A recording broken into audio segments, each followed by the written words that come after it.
Hej alle sammen og velkommen til den her video. I dag skal vi prøve sådan noget pie ting.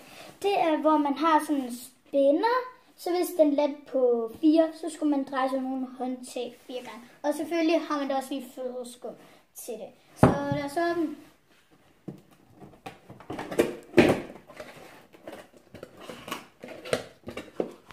Det er dejligt. Der var hånden.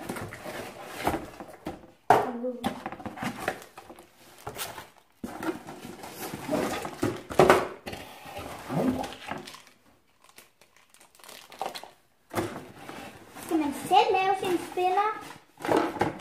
Eller, ja, skal man selv lave sin spænder? Ej, hvor fedt. Den ligger der nu. Nå, jeg er lidt efter. Så lad os starte med at åbne den, fordi det er den, der holder det hele. Sådan. Så vender jeg lige sådan, så I kan se, hvad den er. Man gør. Nej, jeg troede, de her de var blå. Den man drejer med. Hvad er det her til? Det kan være, det til at gøre det rent sådan. Der faldt det lidt ned. Så sætter man den her på her, fordi man kører ned i her. Så skal man så... Så sætter vi hånden på, hvordan gør man det? Er det... Ups. Ja, der tror jeg. Hvordan sætter man den her på? Nå! Eller... Er det... Hvordan kan man det? Hvordan bærer den så alle? Nå. Ja. Det var sådan. Så kan vi lige... Nej. Okay. Så fik vi hånden på, fordi den var lidt svær at få på. Så skal man sætte de her to ind i siderne her, og så skal man så sådan der. Og så inden. Nu er jeg lidt forkert. I den anden side.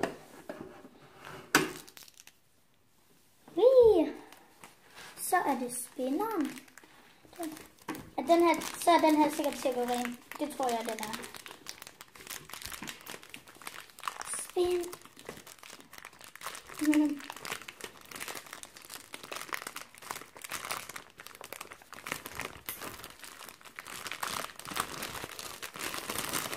Så.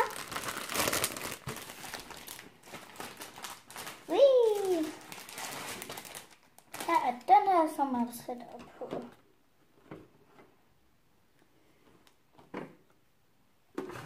Jeg vil ønske, du var en pige. Jeg vil ikke være en dreng mere. Mere? Nej, jeg vil ikke være en dreng. Please.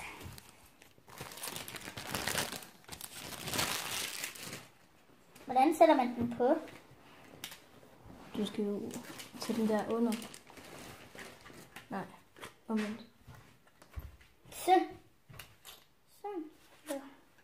Nå, sådan. Så havde jeg glemt de. Sådan. Så lad os få flødeskum på. Det gør jeg også lige. Det gør jeg også lige. Ja. Okay. Jeg kan nemlig ikke trykke den der ned. Okay. Så er jeg klar. Og I skal bare lige vide noget. Det glemte jeg også at sige. Videoen er ikke sponsoreret. Og jeg havde også flødeskum. Helt ærligt. Okay, lad os gå i gang. Spænd. Jeg gør lige sådan her. Den er på 3. 3. Og så fik jeg flødeskum. Skal man vippe mod sig selv, eller den anden vej? Mod sig selv. Nej, det er sådan her. Så igen. Jeg er så bange. Kan du ikke bare spænde og så sige, hvad det bliver? Jo, det er nok nemmere. 20.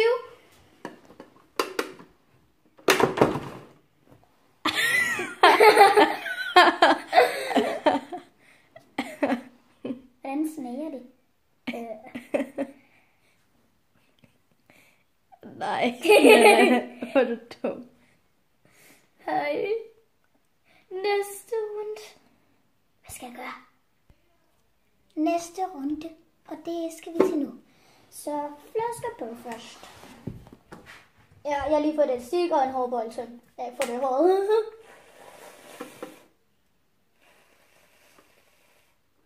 Nogle de gør altså også bare sådan her. Det må man ikke. Eller sådan her. Det var min fejl. Det er nemt at sætte den på. Så. Lad os gå i gang.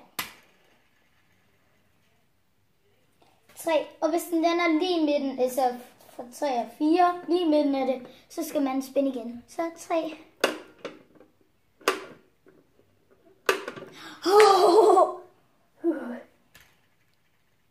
5.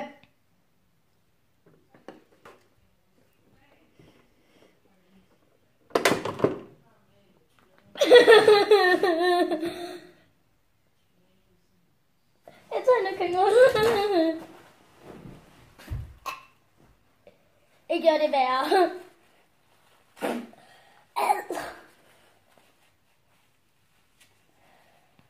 Bare tør du rundt om øjnene.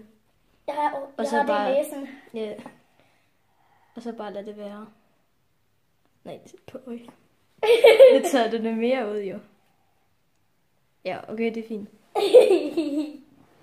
Så klap den ned igen. Vent lige lidt. Jeg tager lige den køkkenrulle, så man kan lægge køkkenrullen på. Sådan her. Så klapper vi den ned. Hvad sådan der? Jeg hader det her.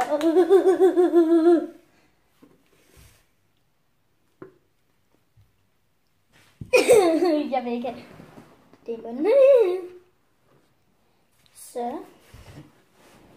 Så skal vi i gang. 3.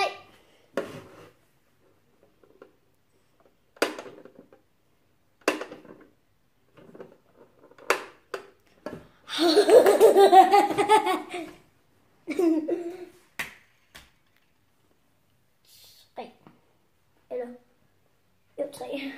Den lige.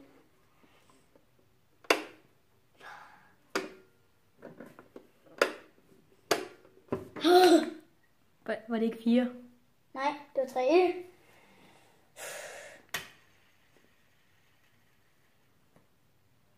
2. Det var 3. Nej, det er fordi en selv siger pik. Og jeg ved ikke hvorfor. Jeg er så heldig nu. 5. Den er dæk for 5. 2.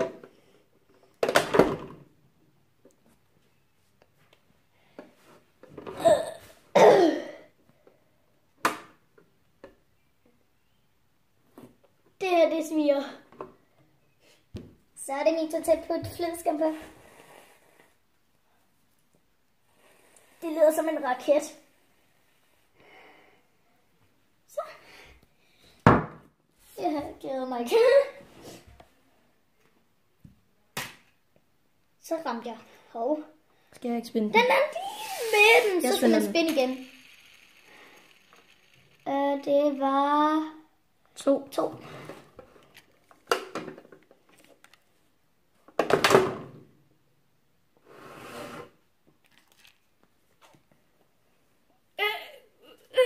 Jeg hader flødeskum.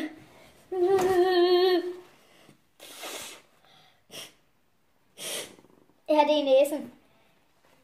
Puha. Klam til.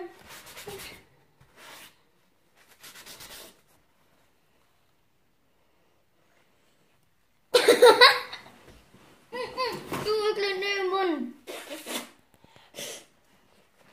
Det er fint, den der. Jeg ser sjov ud. Næste runde. Der er sgu stadig i næsen.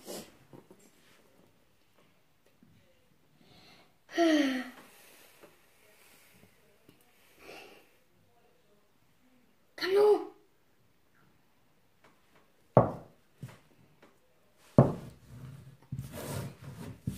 Farvel. Spænd.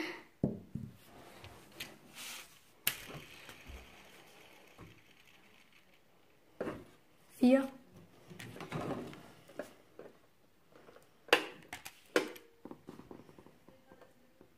3, 4. Det er fordi, den siger ding, fordi den skal på plads. 4 gange. Okay.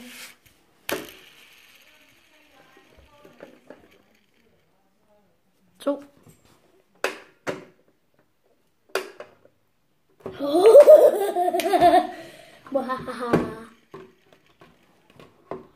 Tre. 2, 3. Nej, 3. Okay. 2, 3, 4. Ja, det er i næsen.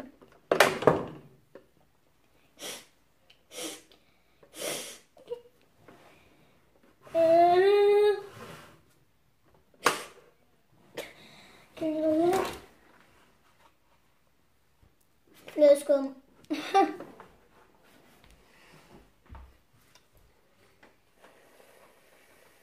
Måske den der svamp til at vaske hånden.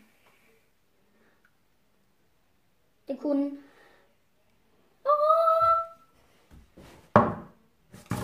Så. Du drejer. Det er dig, der spiller. Nå ja. Min finger så fast. Sådan der. 5.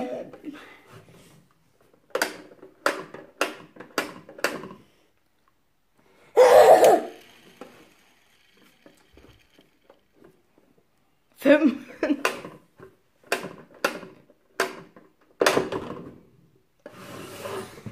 Lad mig prøve igen, og jeg vil Det er blevet til en gris. Ja! Min tryn faldt af. Så tager jeg det der op. Fra nu af skal jeg have det flødeskum i hovedet, som der ikke falder af. Og lige meget om det er ved øjnene. Det er lige meget. Så ligner jeg bare en idiot. Det er jeg ligeglad med. Det ligner en gris eller en elefant, så. Jeg tror ikke.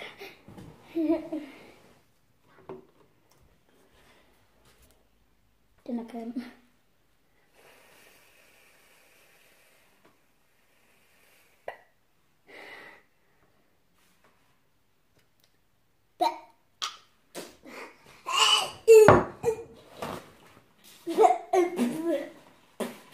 Flødeskum smager ikke af en skid, og det er derfor, jeg hader det. Det er en gris. 3. Det var det første. Ligesom den sidste video, hvor det der med det der wordhead der. Nå ja. Der var det også den første. Hvis I ikke har set den, så gå ind og tjek den. Wordhead. Der er et link i beskrivelsen. Ja. Ja, en elefant. Jeg tror det. Ej. Den er taget så lige af. Nej. Det er så sjovt. Jeg kan ikke tænke. Nej, på min fine nye trøje. Jeg er lige glad. Vent. Næste rundt. Se, jeg fik den første. Hvor er spænderen? Nå, den har du. Jeg kan godt spænde nu. 3. Vi laver lige et tårn. Den her gang skal du have meget på. Du skal have mere på. Nej. Men den kunne jo ikke holde til det, sagde du.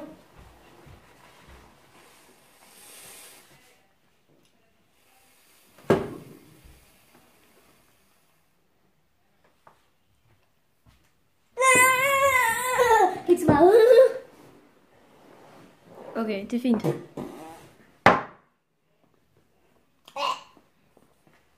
3.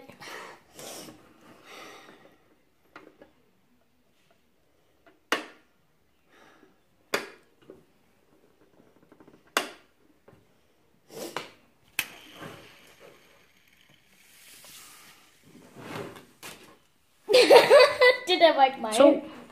Ja, jeg skal. Det var 1, 2. Sådan der. 5. Nej, 4.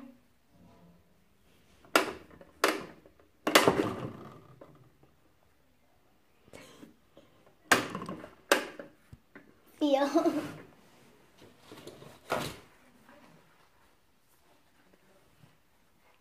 Du greb det. High five. Okay. Nej.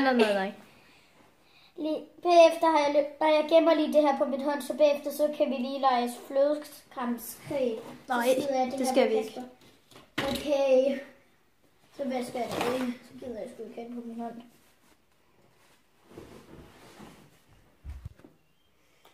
Næste runde.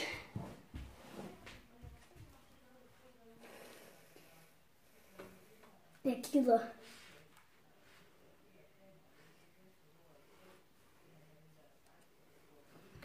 Skal jeg spænde imens? 3. Okay.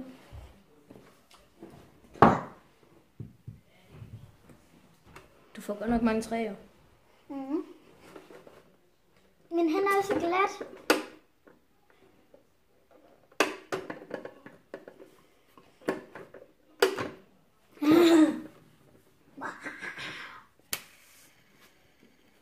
Jeg vil sige det. 3.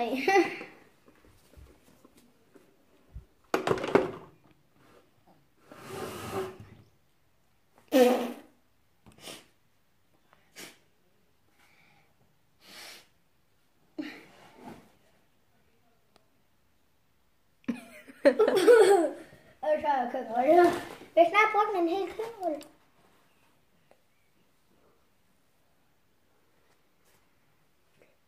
Så faldt det meste af. Nej. Det meste af på bordet. Nej. Den her du her, den kommer til at være fuld af flødeskum. Man gør ikke, når vi får vasket den. Har vi ikke et underlag? Nej. Jo.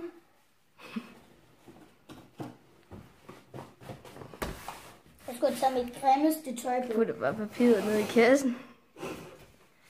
Run! Hvad for en runde er vi nu i? Hej Felix! Felix. Jeg må gerne være med på YouTube. Felix, kig lige. Felix, hvis du skal ind, skal du ikke slikke mit hoved, eller gå op og vælge kameraet, eller gå op foran kameraet. Men i hvert fald ikke gå op og slikke mit hoved. Det er fyldt med flødeskum. Hvordan ser jeg ud? Felix. Felix! det han ikke måtte. Nej, du må ikke slikke vores flødeskum. Det har han gjort i en video.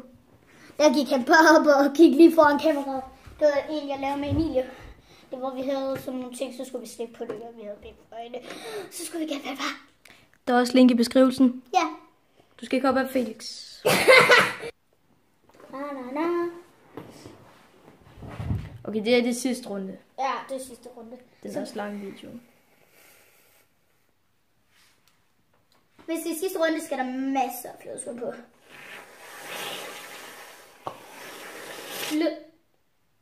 Som om det tordner.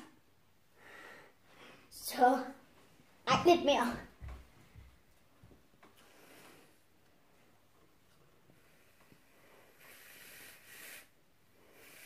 Det er fint. Nej, der skal mere. Man skal ikke mere. Okay. Så tager jeg lige det her. Og sådan der. Jeg håber, vi har mere køkkenrulle.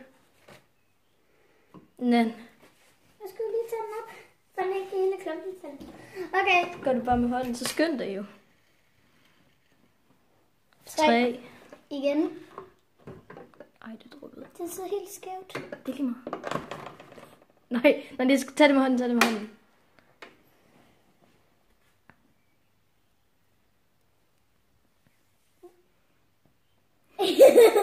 Det skal den være. Jeg skulle have det i Vi har ikke mere køkkenrulle, Anna. Så ikke.